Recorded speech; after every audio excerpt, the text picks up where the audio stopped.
Hello everyone. Set का अगला question यहाँ पर दो स्टेटमेंट दिया हुआ है और इसमें से कौन सा दोनों स्टेटमेंट सही है हमें यही पता करना है।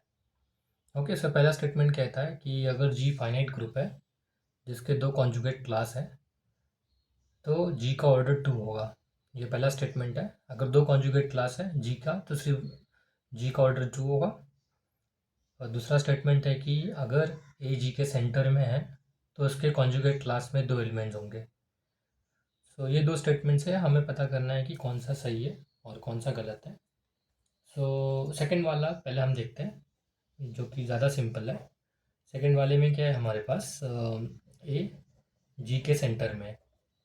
Okay, that means by definition ये क्या होगा।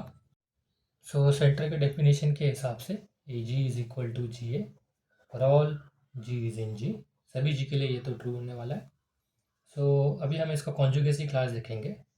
If B belongs to conjugacy class of A, ये क्या होता है? Collection of all X A X inverse where x is in G. Okay, but इसका मतलब है पर हमें पता है कि ए जी और जी ए सेम है, ये सबके साथ कम्यूट करेगा।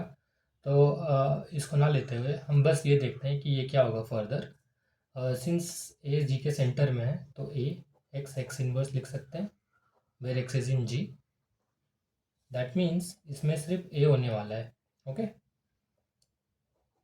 अगर हम देखेंगे तो कॉन्जुगेसी क्लास में सी के एक ही एलिमेंट है और एक थियोरम भी है कि A belongs to conjugacy class if and only if, I mean ये थियोरम है, A belong to Z of G if and only if conjugacy class of A is just singleton A. तो उसका proof ये रहा। और इससे पता चलेगा कि जो ये स्टेटमेंट है ये गलत स्टेटमेंट है। इसके अंदर दो एलिमेंट है ई और ए। ओके, इसलिए ये गलत स्टेटमेंट है। अब हमें चेक करना है पहला स्टेटमेंट कि अगर जी के कॉन्जुगेसी क्लास में दो एलिमेंट है तो जी का ऑर्डर कितना होगा।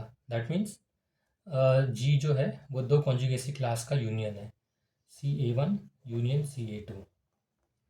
ओके, बट एक तो कॉन्जुगेसी क्लास आइडेंटिटी की बनेगी। ओके, क्योंकि हमें पता है कि जी जो कॉन्जुगेसी वाला रिलेशन है अगर हम याद करेंगे, सी कॉन्जुगेसी जो रिलेशन है इज एन इक्विवेलेंस रिलेशन होता है। ओके, कॉन्जुगेसी मतलब क्या? X and b are related if a and b are related if a is equal to some x inverse b x. तो ये कॉन्जुगेसी एक इक्विवेलेंस रिलेशन है जो सी को जी को इक्विवेलेंस क्लासेस में पार्टीशन करता है। तो अगर जी के अंदर दो ही इक्विवेलेंस क्लास है, दो ही कॉन्जुगेसी क्लास है, तो G will be union of T two conjugacy classes. Okay, इसमें से कोई तो एक आइडेंटिटी होगा। तो बेसिकली जी क्या है? Union of identity union sum C A. Okay, और आइडेंटिटी का कॉन्जुगेसी क्लास सिर्फ आइडेंटिटी होता है union C of A. Alright, so that means order of G कितना होगा? 1 plus order of C of A. But हमें पता है सी ऑफ ए क्या है? Nothing but G upon G divided by normalizer of A. Okay, ये एक relation है। तो इसका मतलब है कि order of C of a कितना है? Order of G divided by order of normalizer of A. Okay, ये अगर हम यहाँ पे पुट करते हैं तो हमें क्या मिलेगा? Order of G is equal to 1 plus order of G upon order of N of A normalizer of A. और इसका मतलब है कि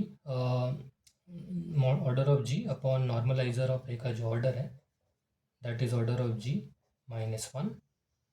और इससे हमें मिलेगा फर्दर कि जो नॉर्मलाइज़र है उसका ऑर्डर ये होगा, अगर हम देखेंगे तो मॉड जी अपॉन मॉड जी -1। ओके, और ये इंटीजर में होना चाहिए। तो ऐसे कौन से इंटीजर हैं ऐसा कौन से पॉसिबिलिटी ऑफ ऑर्डर जी होगा जब ये इंटीजर बनेगा? तो हम देख सकते हैं कि अगर ऑर्डर ऑफ जी 2 है उसी केस में ये इंटीजर बनने वाला है, बाकी के केस में ये इंटीजर नहीं बनेगा।